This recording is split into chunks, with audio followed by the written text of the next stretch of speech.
Nagaver បើកទ្វារកីឡដ្ឋានខេត្តកំពង់ស្ពឺស្វាគមន៍ប្រខណ្ឌរាជវារីងមានពីរគ្រាប់កាត់ឡើងនៅក្នុងការប្រកួតថ្ងៃនេះយើងឃើញថាក្រុមទាំងពីរចែកគ្នាម្នាក់មួយពិន្ទុនៅក្នុងសប្តាហ៍នេះផងដែរមុនការប្រកួតចាប់ផ្ដើមមានការគោរពភ្លេងជាតិនៃព្រះរាជាណាចក្រកម្ពុជាហើយក៏ស្វាគមន៍គ្នាមុនការប្រកួតបាទយើងឃើញថាប្រខណ្ឌរាជវារីងនិង Nagaver ពិតជាដៃគូដៃកង់ដ៏ស្វិតស្វាញតានតឹងនៅក្នុងរដូវកាលនេះការជួបគ្នាគឺមិនមានក្របបាល់ច្រើននោះទេឱកាសដំបូងរបស់ប្រខណ្ឌរាជវារីងនៅការគប់បាល់ទូបានឆ្ងាយមែនទែនហើយតែទៅណាមិនឆ្ងាយប៉ាទីក Robson បាទក៏ទះជើងឆ្វេងជួយបានពី Redley Heng បាទប៉ាទីក Robson បាទដកទ្រូងហើយក៏តត់ឆ្វេងបាទ Redley Heng ក៏ចាប់បាល់ជាប់បានល្អកន្លែងនេះគីរីណាតត់ឆ្វេងក៏បុកមង្គលទីបាទអស់វិញនឹងមានក្របបាល់កាត់ឡើងទៅហើយបាទគីរីណាមកក៏ទះផ្លាមកបាល់រ៉ាបុកនឹងមង្គលទីជានៅខាងក្រៅ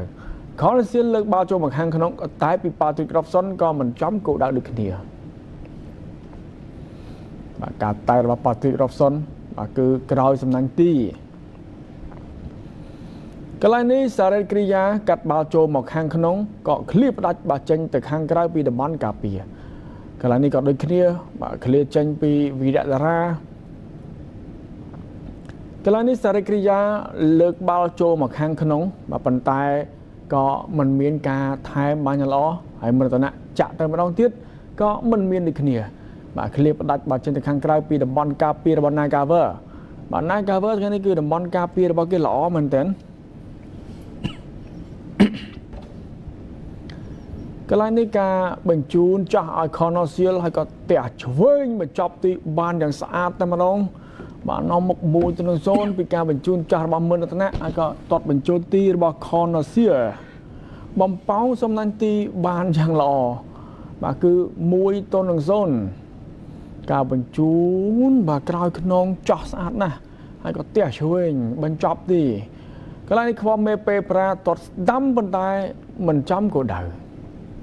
ការទាត់ស្ដាំរបស់ខ្វំមេពេប្រាគឺរំលឹកបាទយើងឃើញថានៅក្រោយសំណាញ់ទីបាទលើកបាល់ទៅកន្លែងនេះក៏ជះបានមកពីវីរៈតារាហើយក៏លោកខួនវីរៈបាទផ្លុំបញ្ចាបញ្ចប់ការប្រកួតវគ្គទី1បាទចូលទៅដល់វគ្គទី2បាទយើងឃើញថាក្រុមទាំងពីរមិនសូវមានឱកាសនៃការសុទ្ធចំគោលដៅនោះទេជាពិសេសគឺការប៉ុនប៉ងរៀងខ្លួនតែម្ដងប៉ុន្តែក៏មានមួយគ្រាប់កាត់ឡើងយើងមើលកន្លែងនេះការកាយបាល់ចេញពី Nagaver ឱកាសទៅដំបូងពី Nagaver ពី Wederson បាទ Wederson ក៏ទាត់ស្ដាំក៏ជួយបានពីវីរៈតារាការទាញហើយក៏ទាត់ស្ដាំបារ៉ាវីរៈតារាក៏ជួយបាននៅក្នុងការសង្គ្រោះបាល់បានយ៉ាងល្អលើកបាល់ជ្រុងកន្លែងនេះក៏ជួយបានពីវីរៈតារាសាជាថ្មីទាត់ស្ដាំកន្លែងនេះក៏ឃ្លៀផ្ដាច់បាល់ចេញទៅខាងក្រៅពីខ្សែការពាររបស់ Nagaver អ្វីនឹងទៅកាត់បាល់ចូលមកខាងក្នុងនេះបាទអ្វីទៅមានក្របបាល់កាត់ឡើងទៅហើយក៏ជាប់វិញទៅរុញឲ្យសុហាណាក៏ទាត់បាល់រ៉ាទាត់ស្ដាំមកបញ្ចប់ទីបានយ៉ាងស្អាតតែម្ដងបាល់រ៉ារបស់សុហាណាកន្លែងនេះហើយ Wederson បាទទាត់ស្ដាំវិញនឹងមានក្របបាល់កាត់ឡើងក៏ទៅដល់វិញទៅក៏បញ្ជូនទៅក្រោយបាទបញ្ជូនទៅក្រោយឲ្យ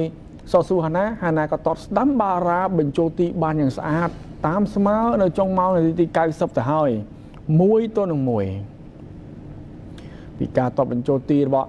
សុហាណា